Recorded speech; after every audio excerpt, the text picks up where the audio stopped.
Olá, tudo bem? Como vai você? Espero que você esteja bem, sempre bem, aproveitando muito aí esses dias que nós estamos em casa, né?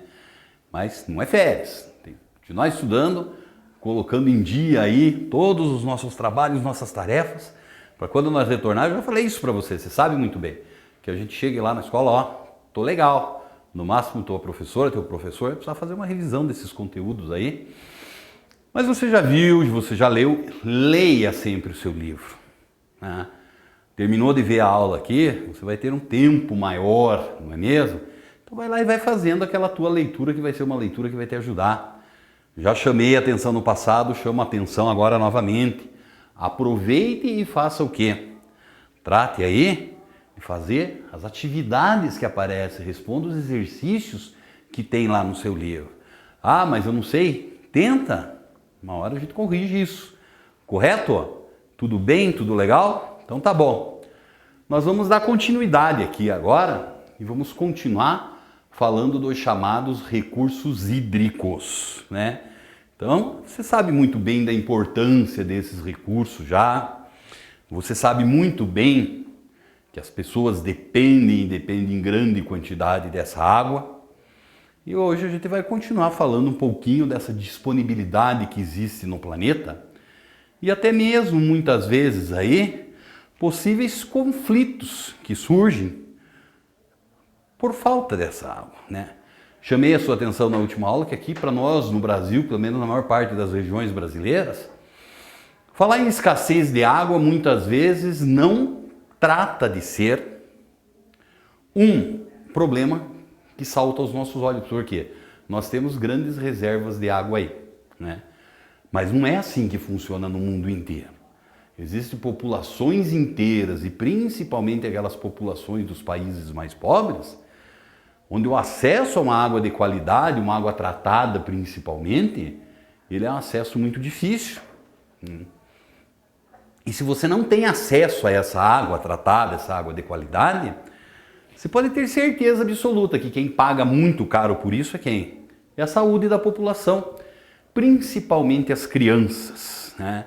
A presença da água tratada e o tratamento do esgoto, quando isso acontece em uma determinada região, uma comunidade, tá? A mortalidade infantil ela cai muito, né? Mas como eu disse para você, muitas vezes para nós, isso não é uma realidade que não faz parte do nosso cotidiano, tá? Se você lembrar lá no nosso último encontro, no finalzinho da nossa aula, o que acabou acontecendo? Eu deixei lá para você fazer uma pesquisa, que eu acredito que não seja uma pesquisa tão difícil assim. Então, só para você rever lá. Ó, faço uma pesquisa sobre o aproveitamento dos rios conforme o relevo, né? Então eu deixei ali para você duas formas de relevo, que seriam os rios de planície e de planalto. Eu acredito que na sua pesquisa você já entendeu a diferença essencial entre um rio de planície e um de planalto. O rio de planície, o que acaba acontecendo? Ele vai correr numa planície. Ora, logo nós acabamos sendo que não existem grandes diferenças de altitude. E os rios de planalto? O rio de planalto, desde a sua nascente até a sua foz, o que acaba acontecendo com ele? Ele tem essas diferenças que nós encontramos, podendo ter essas diferenças aí, podem aparecer a presença de quedas d'água, cachoeiras e coisa parecida, né? Então isso vai interferir diretamente na utilização econômica desse rio.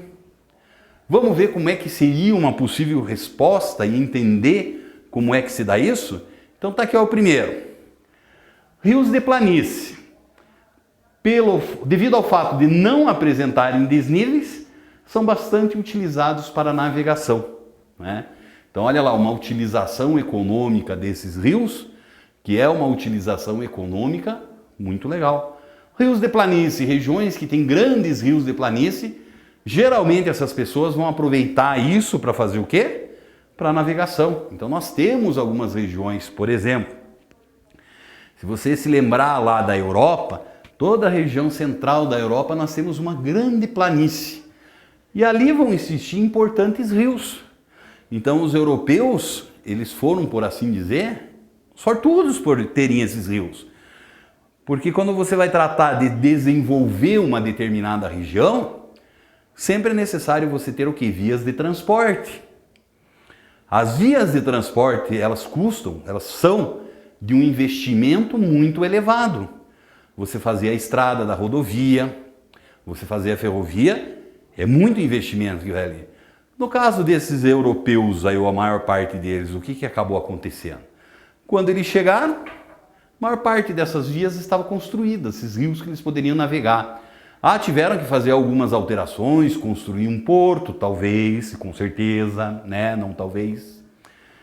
Arrumar alguma região devido à profundidade ou coisa parecida, claro que investimento sempre tem. Mas basicamente você tem toda aquela estrada da água, vamos pensar dessa forma, e que não precisa manutenção. É diferente da estrada, por exemplo, que vive fazendo o quê? Enchendo de buraco, da rodovia eu estou falando aí. Só que por outro lado, num segundo tipo de rio, são rios de planalto.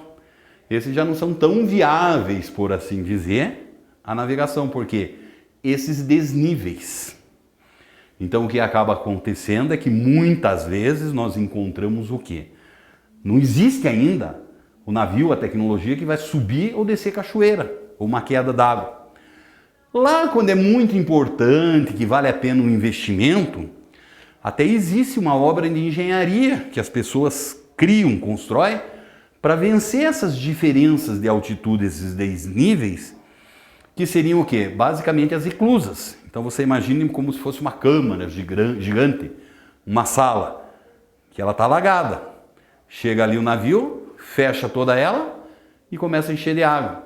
Ela vai subir, subir, subir, subir. A hora que o navio vai chegar no nível acima, ele sai andando. E quem quiser descer? A mesma coisa, estaciona aqui, vai lá, tira toda a água dessa, manda embora. Isso é uma eclusa. É possível? É possível.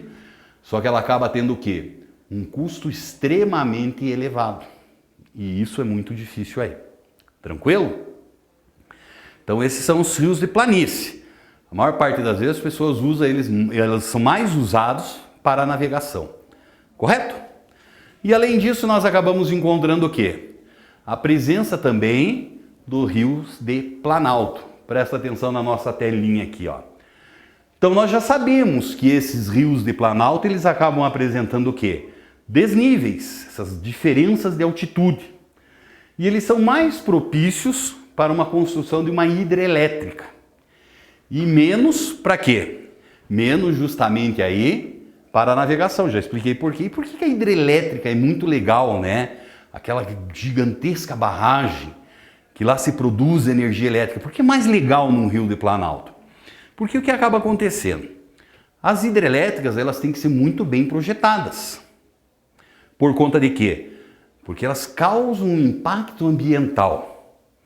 E isso vai estar diretamente relacionado ao quê? A formação de um lago artificial da barragem. Então, alaga uma área muito grande, né? Você precisa reservar, por isso reservatório, grande quantidade de água nessas hidrelétricas, vai lá que tem um período de estiagem, de seca. Boa água do lago é um abraço, não produz mais energia também. E o impacto de uma hidrelétrica está diretamente relacionado ao quê? Está diretamente relacionado aí à criação desse lago. Se você vai criar uma hidrelétrica num rio de planície, a água subiu alguns metros, alaga uma área gigantesca. No rio de planalto já não acontece a mesma coisa, tá? Então essa é a diferença básica que nós temos aí. Essa produção de eletricidade, construção de hidrelétricas, nos rios de planalto, devido aos desníveis, você consegue acumular muito mais água numa área muito menor e trata de fazer o quê? Ter justamente aí um impacto muito menor. Tranquilo? Tudo bem? Tudo legal? Então tá bom. O que é que nós encontramos aqui? Dá uma olhada nesse planisfério que nós temos aqui. Isso aqui é uma bacia hidrográfica. O que seria? Então, só a título de exemplo, a gente escolheu aí, né? Bacia hidrográfica, uma das mais importantes do mundo, que é a bacia hidrográfica do rio Mississippi, lá nessas regiões centrais aí dos Estados Unidos. Tá? A definição basicamente é o que é uma bacia hidrográfica, que nós temos que entender. As pessoas geralmente, quando ouvem falar em uma bacia hidrográfica, elas têm na cabeça o quê? São os rios de uma região, não são os rios de uma região. É a região que vai ser drenada por um conjunto de rios e que geralmente trata de fazer o quê? Receber o nome do rio principal. Então, bacia hidrográfica do Mississippi, lá o rio principal é o Mississippi. Ele vai se diferenciar dos demais ou das demais bacias que nós temos na América do Norte devido ao quê? A presença de divisores de água. Então, são formas de relevo que surgem. O maior divisor de água que nós temos aí no continente americano, ou sul-americano, melhor dizendo, é a Cordilheira dos Andes. As águas da vertente do Pacífico não se misturam com as águas da vertente do Atlântico. Isso aí é muito simples, muito fácil de ser compreendido, né? E uma outra característica muito importante quando nós falamos dessas reservas de água estão relacionadas a isso aqui, ó. Bate o olho aí nesse mapinha, tá? Analisa ele um pouco. Então você pode ver que logo abaixo ali existe uma legenda. Quando essa cor é mais voltada para esse marrom, talvez isso, o que é que nós encontramos? Então você tem essa distribuição de água extremamente baixa. Então você vê algumas regiões da África, acontece isso, da própria Ásia. Daí nós vamos ter aí um laranja que vai mudando para um amarelo, vai melhorando a situação. E aí nós acabamos percebendo o quê? Que outras regiões têm uma disponibilidade de água alta e muito alta, como é o caso do Brasil, como é o caso dessa região mais central ali da África, e onde nós encontramos, por exemplo, lá na Oceania também. Então sempre lembra disso, né? A água ela é um recurso natural que ela está distribuída de forma irregular no nosso planeta. O que pode levar muitas vezes no futuro, e já aconteceu isso, ao quê? A disputa por águas e até mesmo a guerra, né? Que não seria uma coisa nada legal e a gente sabe bem disso. Tudo bem? Tudo legal? Então tá bom. Grande abraço para você.